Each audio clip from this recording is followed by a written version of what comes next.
everyone, it's Samantha from Scrapmaster's Paradise, and I'm getting over a cold, so I might sound a little bit silly to show you guys the progress I'm making on my Christmas gifts for people. I will film a video just like I did last year, walking you through all the layouts, but our Christmas gift to our family every year is scrapbook layouts, and especially this year is a very important year because we had a baby, so they're all baby scrapbook pages, but I'll show you guys. I've just started working on it, so I'm going to switch camera angles and show you guys my game plan and what I've made progress on so far. Okay, so I've got two piles of scrapbook pages here, and I want to go ahead and show you guys what I've done. So first, I went through my scrapbook stash and picked out the papers that I need. I end up making 6 layouts of each layout. They're all slightly different just because I use whatever pattern papers I have at this point. You guys know I have tons of pattern paper, so I'll use up what I've got way before I, start buying paper specifically for these albums. I plan on doing scrapbook pages every year, just of pictures of Olivia, and that way the family can keep up with her, get some pictures, be able to show pictures off. I know grandparents love to show off their grandchildren, so it's just a great way to give them lots of photos.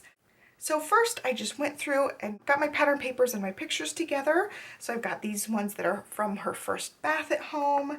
And so I just grabbed some blues to go with that. And so this whole stack's like that. So this is going to be a 2-page spread. So I've got 2 papers picked out that match. So what I did is I just put the 2 papers that match next to each other. So these 2 will be a layout. The next 2 are going to be a layout. You can see they're very different as far as the pattern papers. I'm just going to do the same kind of simple layouts for each one, add some die cuts, add some titles. For journaling this year, I'm going to be typing out some journaling because they're going to be longer stories for a lot of these. So I just have a huge stack with the pictures right on top of the pages that are going to go with them. And then I've already started working on assembling these, and I assemble these in an assembly line fashion. There's some extra papers at the bottom that I had pulled out but didn't end up using, so let me go ahead and move those out of the way. So here's the stack that I've already been working on, and so this is actually a 4-page spread, and it's neat because first of all, it's not done, so I still have to add some journaling. I'm going to be typing up journaling, but this is one of my favorite layouts I think I've ever worked on because it is her from 1 month all the way through 9 months, and then the last page is going to be 10 through 12 months. So it's a 4-page spread. They'll have 2 pages next to each other. So this is her 1 month through 6 month photos that we do every month. And I'll do a little blurb of how that month went, or her likes and dislikes, all typed up on this pattern paper section. I'll just put a little square under each one. I just love that. So these 2 will be side by side, 1 through 6, and then we'll have 7 through 12. And I went ahead and did the other page, lined them up to make sure that they would line up. So this will be their last page in their album. I'll have these 2 pages, and then these pages will be back to back inside the same page protector.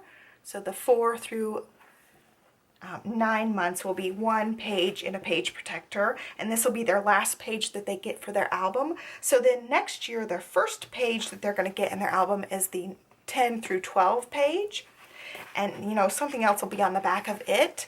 But I'm going to go ahead and write down, maybe on the back here, who gets which design, because this is specific. I changed the pattern paper for each of these pages, and so I'll have to keep track of which pages are which, and I can make these after February and get them done so they'll be completely finished for the next year. But I just love that they get the pages. I just love that they get the pages that cover, her first month through her 12th month, and they'll see the progress all together. So they'll get 1 through 9 this year, and then 10 through 12 next year. I just think it's super cute. So this is the thing I did last night. It took me about an hour to assemble all of these. I got 4 pages for 6 different people. It's a total of 24 pages here that I'm getting a significant chunk done. So There's that set with the chevron paper. I think pretty much all the paper's Echo Park paper. There is a little bit of Stampin' Up! Paper. This polka dot is. There's some Cartabella. And there's some other miscellaneous in through here too. So we've got that one. The next one has a floral one. I tried to pick out floral ones, but I didn't have enough florals. There's that one. This is from a really old Echo Park pack. And the next one is this floral from a different Echo Park pack. So they're all just the same 4 pattern. And then I know this one's from the Sweet Girl collection. That's an older Echo Park again, but I'm pretty sure the flowers from here are also from that pack. Super cute. And then the last one's a different floral. So I just tried to make them all floral. They all have pink for the border. Some of them had cardstock, and then I ran out of that cardstock, so then I used the polka dots. So what I'll do for these, some of the edges stick out too far. For the photos, some of the edges are sticking out too far. Sometimes it's the pink trim that sticks out too far. I will trim the edge when I'm done with them, but I just went ahead and got started on them, and I'm going to do the same kind of process for all of these packs. I tried to pick mostly photo sections that I can, do that same kind of border, whereas this is 3 photos across. I do some that are going to be 3 photos across, and then I have some that are going to be 4 photos. So let's see, this photo goes with this pile here. So like with this feeding one, it'll be 4 different photos across. Like this is the border, so I'll have the 4 photos aligned with a border, a title or something, journaling or something down the side. They'll all have that same type of format, so they get a ton of photos. It just makes it super easy for me to scrapbook them when they're done like that. And there's only a few that aren't going to be lined up like that with the big chunk of photos. So I'm just going to be working on this every night coming up until I get it done. And they probably won't get them by Christmas time, but they'll get pretty close. I always say I'm going to start earlier, but I wanted to do this 9-page spread. I couldn't have possibly finished until this month anyway, although I could have started, but I ended up printing all the photos at the same time. They had really good Black Friday sales for photos online. I ordered these from Snapfish, and I do have a referral link for Snapfish. You can check it out down below. So yeah, I hope you guys enjoyed looking at these. I will do a part 2 when they're all done and walk you through all of them. It'll probably be one of my videos for January or February. I've got to see what I've got planned out.